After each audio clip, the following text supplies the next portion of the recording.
안녕하세요. 사실과학연입니다.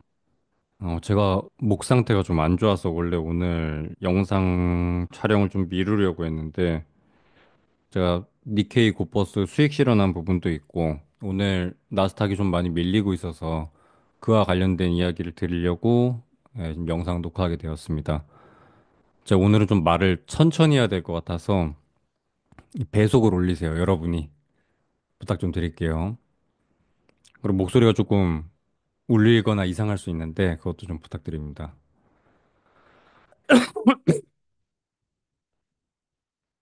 일단 엔화 투자 1억 환전해가지고 넘어갔던 거는 오늘 수익 실현을 다 했어요. 그래서 최종적으로 13% 정도 수익이 났고 지금 엔화 원엔 환율이 많이 올라서 거의 지금 990원 정도 됐습니다. 제가 여러분한테 안전마진으로 말씀드렸던 게 1,000원 정도거든요. 그래서 저는 당연히 1,000원 위로도 보고 있는 사람인데 그래도 여러분한테 뭔가 얘기할 때는 안전마진이 있어야 될 것 같아서 제가 920원부터 말씀을 드렸던 거고, 저는 그래서 920원에 환전을 한 거고, 지금은 990원이니까 한 6% 정도 환차익이 난 상황입니다.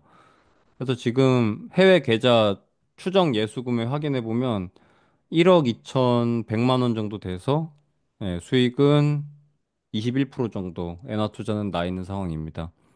요게 환전했던 게 1월 20 며칠이고 오늘이 3월 10일 정도니까 한 달 반 정도 들고 있었던 것 같네요. 그래서 지금 이렇게 됐고, 아직 얘는 엔화 상태로 들고 있기 때문에 엔화에 대한 투자는 지속이 되고 있는 거고, 니케이 곧버스는 오늘 정리를 했습니다. 그래서 지금 그냥 엔화 그냥 그 상태로 그냥 들고 있어요.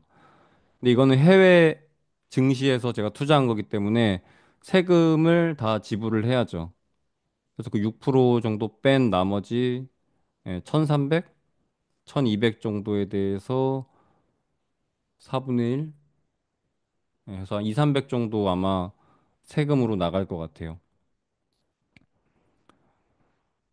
차바이오텍, 요거는 이제 엔화 투자고 제가 크게 지금 세 개가 차바이오텍도 가지고 있는데 차바이오텍은 뭐 여기 아래쪽에서 지금 매집이 되어 있어서 아직도 12,000원 위에서 놀고 있고 오늘 한 300원 정도 빠져서 12,400원인데 아직까진 괜찮은 것 같아요. 그리고 오늘 장 마감하고 나서 유중 정정 공시가 오늘 떴고 거기 보면은 원래 39% 정도 희석이었는데 좀 유증 규모를 줄여서 34%? 5%포인트 줄여가지고 유증계획 발표를 정정 공시했습니다.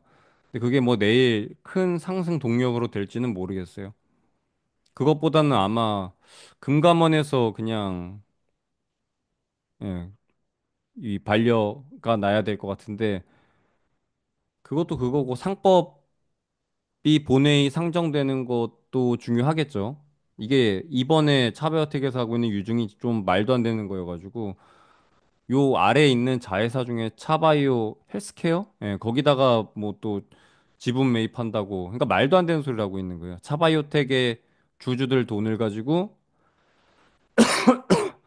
순환 출자를 하려고 유증을 한다. 예, 그런 로직이기 때문에 말이 안 됩니다. 그냥 애초에. 그냥 들고 있는 부동산 팔면 되는. 그러니까 부동산 같은 게 없으면 또 모르겠는데 들고 있는 부동산도 많아요. 그래서 요거는 일단 발려 먹을 것 같아서 저도 남은 거는 들고 있는데 제가 매일매일 뭐 1,000주, 2,000주 이렇게 던지고 있어요. 그래서 그냥 매일매일 뭐 100만 원, 80만 원 뭐 이렇게 계속 수익은 나고 있어요. 근데 아직도 좀 들고 있는 물량이 꽤 있어서 예. 일단 내일 한번 상황 봐야 될 것 같아요. 정정 공시가 나온 상황이어서. 그래서 요건 일단 이렇게 들고 있고 그다음에 연금 계좌에 있는 장기 국채 같은 경우에는 지금 제가 확인해 보니까 4.22이네요. 장기 국채가. 약간 또 반등이 나왔었는데 다시 오늘 빠져서 7bp 빠졌으니까 많이 빠지긴 했죠. 그래서 지금 또 요거는 여전히 수익 상황으로 생각이 됩니다. 그래서 제가 지금 크게는 세 개 포트폴리오가 들고 있던 게 엔화, 엔화는 지금 뭐 밤중에도 계속 상승하고 있으니까 수익이 될 것 같고 차바이오텍은 조금 조금씩 줄여 나가고는 있는데 제가 아직 원하는 모멘텀은 나오진 않았습니다. 그나마 정정 공시가 오늘 5%포인트 빠진 걸로 유증 규모가 좀 줄어가지고 발표는 됐는데 얼마나 영향 줄지는 모르겠어요. 최근에 가격 상승이 있었기 때문에 그거보다는 본회의에 상법 개정 올라가는 게 조금 더 중요하지 않을까 보고 있습니다. 그래서 그거까지 다 됐을 때 가격 변동이 어떻게 될지 확인하면 될 것 같아요. 그 장기 국채 같은 경우에는 예, 계속해서 지금 하락 추세를 하고 있어서 이것도 연금 계좌는 어차피 팔지는 않을 거예요. 3.8% 정도 목표로 잡고 있고 거기까지 가면 연금 계좌에 있는 거 다 전량 매도 예정입니다. 엔달러 환율은 보시면 제가 158엔 고점으로 놓고 157엔에 제가 환전하러 들어갔던 거거든요. 예, 해서 잘 들어갔어요. 지금 146까지 굉장히 급격하게 내려와 있는 상황이고 일단 목표로 봤을 때는 140엔까지는 내려와야 됩니다. 그래서 1차 목표는 여기서 아마 반등해서 날아가거나 뭐 다시 그럴 수 있는데 예, 일단 추세상으로는 전혀 예, 그냥 원웨이로 계속 빠지고 있는 상황입니다. 엔화 강세는 계속해서 나타나고 있다. 이렇게 보시면 될 것 같아요. 그리고 원엔 환율 같은 경우에도 지금 보시면은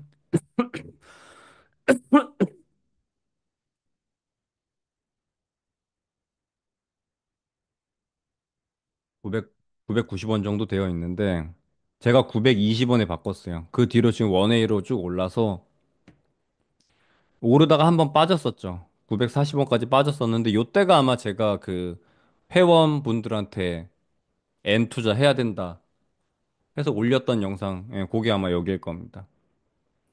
예, 지금은 990원까지 올라왔는데 제가 보기에는 1000원까지 올라간다 해서 지금은 거의 없습니다. 안전마진으로 보고 있는 건.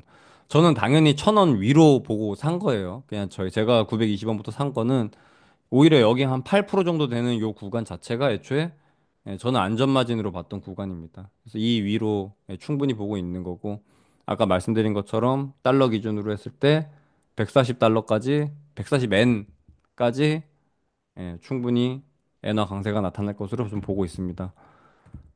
추세적으로 봤을 때도 보시면 엔화 선물 포지션 자체도 굉장히 롱 배팅이 많이 들어갔죠. 이뭐 진짜 역사적으로 지금 봤을 때 롱 배팅이 크게 들어가 있는 상황입니다. 이게 한쪽 방향으로 방향을 잡으면 선물 같은 경우에는 이게 아마 계속해서 상승할 걸로 저는 보고 있어요. 추세적으로. 그래서 선물 포지션도 일단 좋고 그다음에 일본 장기 금리 같은 경우에도 오늘 1.5657 그래가지고 지금 아마 올해 두 번 금리 인상하는 게 되지 않을까 싶습니다. 장기물이 이렇게까지 올라간 게 이게 10년 안에 이렇게까지 올라간 거 없어요. 25년째 안 찍어봤는데 10년 내에 1.5 넘은 것도 없습니다. 근데 지금 1.57이니까 굉장히 급격하게 올라가고 있습니다. 그래서 이걸로 봤을 때는 일본의 금리 인상은 불가피해 보입니다. 그래서 일단 투자는 제가 들고 있는 거는 이렇게 되어 있고 엔화는 계속해서 그냥 강세 쪽으로 갈 걸로 보고 있어요. 그 제가 원래 오늘은 사람들이 자꾸 엔화가 강세로 가니까 엔캐리 트레이드 가지고 뭔가 공포심 조성을 많이 하고 있는데 그렇게 엔캐리 트레이드 때문에 청산 때문에 뭔가 이렇게 문제가 불거지고 있는 건 저는 아니라고 보고 있습니다. 제가 저번 영상에서도 올렸다시피 미국으로 작년 말에 엄청 유동성이 많이 들어갔는데 그게 지금 유럽 쪽으로 많이 이동을 하고 있다. 유럽으로 많이 가고 있다 보니 유로화 강세가 나타났고 유로화 강세 때문에 달러가 약세가 됐고 달러가 약세가 되다 보니 엔화가 이렇게 강세가 되고 있고 그렇게 다 이렇게 순차적으로 그러니까 이 고리가 다 맞물려 있다고 보시면 돼요. 그리고 뭐 독일에서 지금 정말 말도 안 되게 돈을 풀게 되면서 확실히 유럽 쪽의 투자가 매력적으로 되었고 그만큼 전 세계 유동성이 지금 유럽 쪽으로 청소기처럼 흡수가 되고 있다. 그렇게 보시면 될 것 같습니다. 그 부분이 지금 미장의 저런 하락을 만들어내는 중요한 포인트인 것 같아요. 제가 보기에는. 단순히 엔캐리 트레이드가 청산됐다. 그렇게 보긴 좀 어렵습니다. 그리고 제가 아마 썸네일에, 제가 항상 영상을 제작하고 썸네일을 만드는데, 아마 썸네일에는 아직 남아있는 뭐 두 가지 악재 이렇게 해서 올릴 거예요. 오늘 나스닥이 많이 빠지긴 했지만, 제가 보고 있는 3, 4월에 있는 나스닥에 두 가지 악재가 더 있습니다. 크게. 그걸 하나하나 말씀드려 볼게요. 지금 TGA가 잔고 같은 경우에는 오늘 들어가서 확인해 보면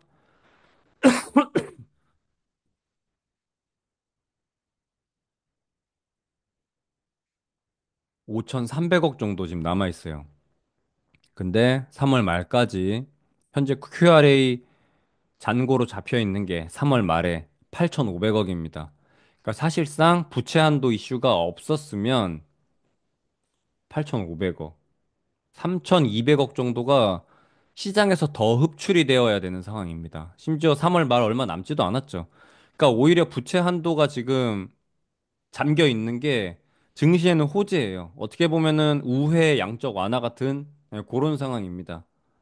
그래서 지급준비금이 지금 안 빠지고 있죠. 오히려 TGA에서 그냥 자금이 방출만 되고 있는 상황이어서 진짜 말 그대로 그냥 양적 완화처럼 시장으로 유동성이 풀리고 있는 상황입니다. 근데 이게 부채 한도가 풀리면 정부가 국채를 발행을 할 거고 시장의 유동성을 TGA가 흡수하면서 지급준비금 쪽에서 빠져나갈 겁니다. RRP에 해봤자 보시면 RRP에 해봤자 거의 없어요. 1,000억 달러 정도 있는데 요거는 제가 저번에도 말씀드렸지만 RRP는 그냥 기본적으로 갖는 수요가 있어요. 우리도 하루짜리 파킹 통장에 대한 수요가 있잖아요. 뭐 요구불 예금처럼 그냥 이렇게 스쳐 지나가는 것들도 그냥 이자 하루라도 받아야지 해가지고 넣어놓는 자금들.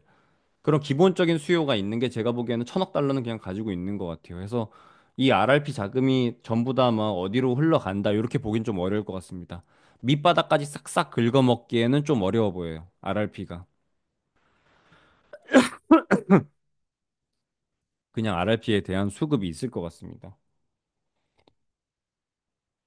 이게 부채한도 이슈가 최근에 23년 5월에도 한번 있었습니다. 따라가 볼게요. 23년 5월 여기에요, 여기.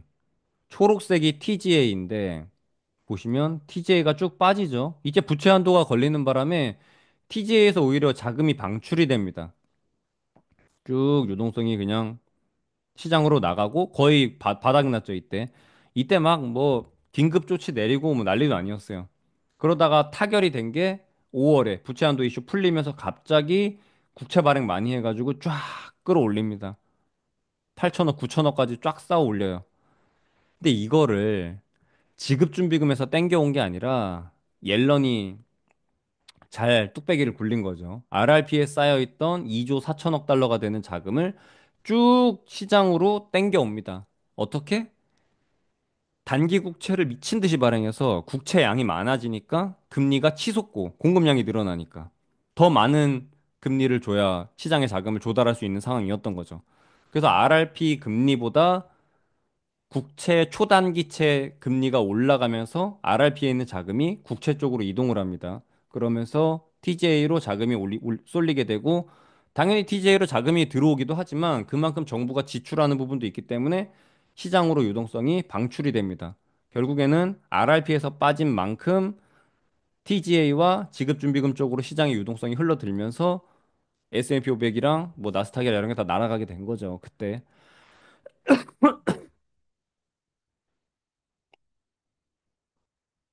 그래서 23년 5월에는 그렇게 큰 이슈가 있진 않았어요. 왜냐? RRP 쪽에서 다 아웃소빙 했기 때문에. 국채 발행을 해서 시장의 유동성을 흡출하긴 했지만 그걸 다 RRP 쪽에서 자금을 충당했기 때문에 시장에는 그렇게 큰 문제가 되진 않았어요. 그래서 요거 보시면은 초록색이 S&P 500인데 23년 5월 여기 초록색이 TJ에서 이렇게 자금을 흡출하더라도 보시면은 단기 국채를 미친 듯이 발행을 때려버리면서 단기 국채 금리가 RRP 금리보다 높게 그래서 RRP 금리 자금을 오히려 이 국채 발행을 하면서 땡겨오는 바람에 시장으로 오히려 유동성이 방출이 돼 버렸다. RRP는 깊은 삶 옹달샘에 있는 이 고여 있는 물이었는데 그거를 시장으로 땡겨온 게 옐런이라고 보시면 돼요. 머리 잘 굴렸죠. 그래서 오히려 이 초록색인 S&P 500은 증시는 날아갔습니다. 이 시대는. 근데 지금은 뭐가 다르다? RRP가 없어요. 그래서 지금은 만약에 국채 발행을 하게 되면 지급준비금에서 오롯이 다 받아내야 돼요. 그럼 당연히 지급준비금에서 TGA로 자금 이동이 일어날 텐데 현재 상황으로 봤을 때는 자금이 얼마 있다고 지금? 5,300억 남아 있어요. 5,300억. 그럼 8,500억이 목표니까 3,000억이 넘는 자금이 지급준비금에서 TGA 쪽으로 흡출이 될 겁니다. 그럼 당연히 증시 쪽에는 안 좋을 거예요. 요게 3, 4월 혹은 이 미 증시 상반기에 부채 한도 이슈가 언제 타결되는지에 따라서 그거 타결되면은 제가 봤을 때는 나스닥에는 무조건 안 좋습니다. 시장의 유동성이 TJ로 흡출이 될 거기 때문에 요거 하나가 있고 두 번째는 4월에 소득세 이슈가 있어요. 보시면 22년 4월 이때도 제가 빠진다고 영상 올렸었어요. 4월 소득세 납부 이슈가 있기 때문에 안 좋을 거라고. 초록색깔 실제로 많이 빠졌죠. 22년까지 보세요, 이거. 22년까지 원웨이로 올라요. 그 사람들이 막 엄청 좋다고 했고, 제가 요때 아마 영상 다 가보면 있을 거예요. 22년 초에 제가 안 좋을 것 같다. 그런 얘기 막 올렸었고, 실제로 22년 4월에 이렇게 급락을 합니다. 굉장히 많이 빠져요, 이때. 10% 넘게 빠졌습니다. 한 달 동안에. 실제로 이때 지지부진하다가 다시 23년 4월에 이땐 상승해요. 왜 상승해? 요거 RRP 자금이 방출이 되면서 쭉 시장의 유동성을 끌어올립니다.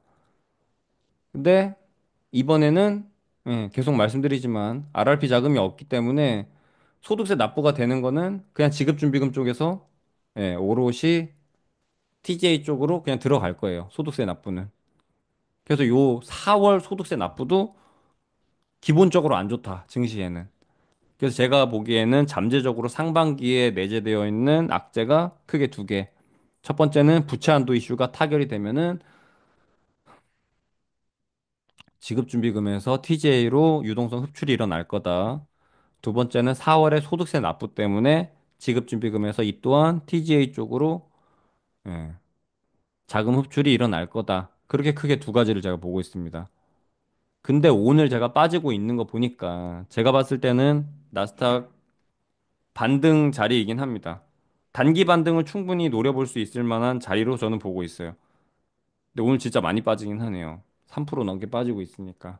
그래서 내일 제가 지금 째려보고 있는 종목이 크게 두 가지가 있는데 일단 일본 증시에 제가 엔화로 들고 있는 게 이게 수익이 많이 나가지고 어차피 세금 많이 내야 돼요. 그래서 오히려 저는 이자금으로 한번 리스크 테이킹을 해보고 싶다. 나스닥 종목 100을 추종하는 일본 증시에 상장되어 있는 2569라는 요거를 한번 매입해 보는 게 어떨까 고민을 하고 있습니다. 두 번째는 국장에 있는 타이거 테슬라 채권 혼합.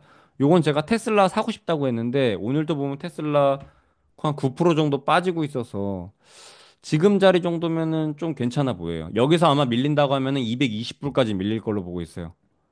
220불까지 밀리면 무조건 살 텐데 아직 240불 정도여서 한 10% 정도 하락폭이 더 남아 있는 걸로 제가 보기엔 보입니다. 근데 이게 우선 상품이 뭐냐면 그 TDF 상품이라고 해서 채권 70%에 단일 종목 테슬라 30% 정도 섞여 있는 거예요. 그래서 총 지수에서 테슬라가 차지하는 게 30% 정도 됩니다. 그러니까 테슬라가 오늘 9% 빠지면 내일 요 종목은 0.3배 정도 움직인다고 보시면 돼요. 그래서 그럼 이건 내일 한 2.5% 정도 움직이겠죠. 마이너스로. 단기 채권은 어차피 뭐 큰 변화가 없으니까 그건 뭐 예, 그냥 넣어 놓은 거예요. 우리나라에 상장되어 있는 테슬라라고 보시면 됩니다. 이 종목이. 대신에 곱하기 0.3배로 추종한다. 그렇게 보시면 됩니다. 우리나라 사람들 3배 테슬라 추종하는 거 영국에 있는 거 많이 샀다고 하던데 우리나라 사람들이 90% 샀대요. 미쳤죠? 정말. 제정신이 아닙니다. 보면은. 그래서 저는 오히려 거꾸로 0.3배 추종하는 요거 사는 거 어떨까 그렇게 보고 있습니다. 지금 제가 차바이오텍도 판게 여기도 1억 넘게 가지고 있어서 이거 여기 매입하는 거 어떨까 지금 고민하고 있어요. 제가 지금은 그냥 그 CD 금리 추정하는 거 거기 그냥 넣어놨는데 그래서 내일 제가 아마 장 열려 있을 때 보는 게 여기 일본 증시에 있는 거랑 우리나라 증시에 상장되어 있는 테슬라 요거 두 개 아마 보고 만약에 매수하게 되면은 다시 또 게시물로 해가지고 커뮤니티에 글 하나 올리도록 하겠습니다. 제가 원래 오늘은 엔 캐리 트레이드 관련돼 가지고 제가 생각했을 때는 그렇게 문제가 될 것 같진 않다. 그런 영상을 찍으려고 했는데 오늘 목 상태가 제가 너무 안 좋아가지고 예, 하루 미루려다가 지금 또 나스닥이 많이 밀려서 여러분이 좀 매수해야 되나 이렇게 고민이 많을 것 같아서 이렇게 영상 찍게 됐습니다. 자세한 건 내일 좀 목 상태 좀 나아지면 다시 영상 올리던가 할게요. 지금은 제가 솔직히 너무 안 좋아가지고 오늘은 여기까지 일단 줄이도록 하겠습니다. 질문 있으면 남겨주시면 제가 뭐 말씀드릴 수 있는 거는 최대한 성심성의껏 답변 드릴게요. 다시 영상 찍어서 올리도록 하겠습니다. 예, 그리고 제가 지금 3년 정도 사실발견 하고 있는데 우리 방에 같이 있는 분들은 아실 텐데 시장이 이렇게 막 급락하거나 이럴 때 저희 방은 뭐 딱히 그런 건 없어요. 제가 3년 동안 이 채팅방 운영하면서 뭐 급락이 오던 대신에 급등이 오더라도 막 그렇게 우리는 저런 종목에 투자를 하질 않으니까요, 애초에. 많이 벌게는 제가 못 해드리는데 잃지 않게는 해드려요. 제가 메신저 고르는 방법 영상도 제가 다시 찍어서 올리긴 할 텐데 메신저의 투자 성향과 본인의 투자 성향이 맞는지도 한번 확인을 해야 돼요. 저 같은 경우에는 그래도 유부남이고 한 3, 4억 정도 운용하고 있고 대신에 되게 보수적인 운용을 하고 주 종목은 채권, 환, 그다음에 뭐 주식 가끔 하고 작년에 6월에 한번 했고 작년에 11월에 또 한번 주식 한번 했고, 저는 그렇게 주식을 하는 기간이 길진 않습니다. 이렇게 짧게 짧게 한 번씩 유동성 풀릴 때마다 매크로 보고 들어갔다 이렇게 들락날락 하는 정도. 유동성이 좀 받쳐줄 때는 저도 좀 공격적으로 주식 쪽에 들어가서 트레이딩하고, 아닐 때는 지금처럼 빠져나와 있고, 근데 지금은 좀 과하게 내려가고 있는 부분이 있는 것 같아서 한 번 진입해서 반등 살짝 5% 정도 지금 목표 보고 있는데, 예, 그거 보는 게 어떨까? 그런 상황이라고 보시면 될 것 같아요. 그러니까 하고 싶은 말은 천천히 하면 좋겠어요. 천천히. 지금도 제가 뭐 엔화 투자해가지고 꽤 수익이 많이 나고 했는데 이런 것도 다 잘 기다려서 수익이 난 거고 지금도 주식 쪽 잘 기다렸더니 조정 많이 받고 있죠. 제가 엔비디아도 제가 140불부터 셀 많이 말씀드렸었는데 예, 결국엔 지금 106불 정도 내려왔으니까 한 30% 정도 조정 받은 거죠. 예, 그런 것처럼 이렇게 기회가 와요, 기다리면은. 너무 비싼 거는 기다리면은 충분히 다 기회가 옵니다. 그래서 너무 조급하게 투자 안 하셨으면 좋겠고, 혹시 물린 분들이 있으면은 지금은 굳이 막 정리할 장은 아닌 것 같아요. 아까 말씀드린 그 두 가지 악재가 오기 전에 한 번 정도의 반등은 있을 것 같아요. 탈출할 기회를 줄 것 같으니까 너무 걱정 안 했으면 좋겠어요. 지금은 한 번 반등 올 자리로 보고 있습니다, 저는.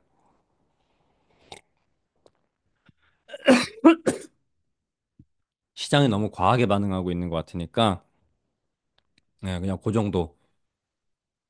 지금은 팔 자리보다는 한 번 반등을 기다려 볼 자리. 신규 진입하기에는 조금 무리는 있습니다. 근데 저 같은 경우에는 예, 리스크 테이킹 한 번 해서 들어갈 고민을 하고 있다. 만약에 들어가면은 게시물로 다시 올려드릴게요. 예, 감사합니다. 성투하십시오. 아무튼 너무 공격적인 투자는 하지 마세요. 정말 그런 장은 아니에요. 예, 오늘 여기까지 하겠습니다. 감사합니다. 빠잉.